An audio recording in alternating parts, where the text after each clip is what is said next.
Hey everyone, welcome to the channel.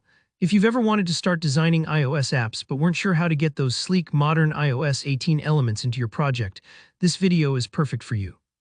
Today, I'll walk you through how to use the iOS 18 UI kit in Figma, a huge time saver for beginners and even more advanced designers. By the end of this tutorial, you'll not only have a beautiful starting point for your app interface, but also understand the logic behind using templates to kickstart your designs and make them truly yours. Alright, let's jump right in. First off, let's talk about why you'd use a UI kit instead of building from scratch. Think of a UI kit like a box of Lego pieces specifically designed for iOS apps. Rather than molding every single brick on your own, you've got ready-made blocks like buttons, toggles, nav bars, and more, all styled to match Apple's latest look. This saves you a huge amount of groundwork so you can focus on making your app unique. So with that in mind, open up Figma and look towards the templates section.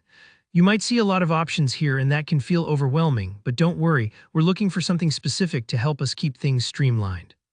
Just type iOS 18 UI kit into the search bar. Take your time here, and don't worry if loading up the results takes a few moments. Figma is searching through a ton of resources to find you the best matches.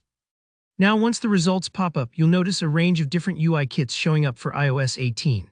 Some may be basic wireframes, while others are fully realized, colorful templates. Pick the one that feels like the right starting point for your project or the idea you have in mind. Remember, this stage is all about gathering inspiration and setting a strong foundation. You don't have to commit to everything you see in these templates. When you found one that catches your eye, simply click on it. Figma usually gives you a little preview, so take a second to look it over and see if it has the elements you need. If you're happy with it, go ahead and hit Open.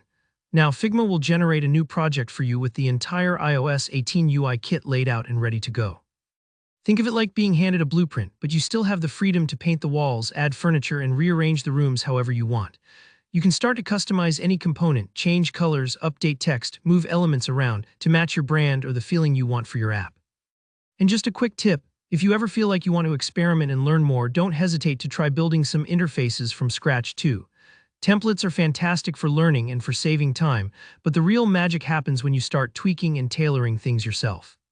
If you're not sure how to change something, just right-click, explore the layers, or search in Figma's Help Center.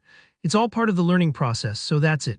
In just a few simple steps, you've brought the latest iOS design trends into your Figma project, and you're well on your way to creating a beautiful, professional-looking app interface. If you found this tutorial helpful, don't forget to give it a like, drop any questions you have in the comments, and subscribe for more easy-to-follow design tutorials just like this one. Thanks for watching and happy designing.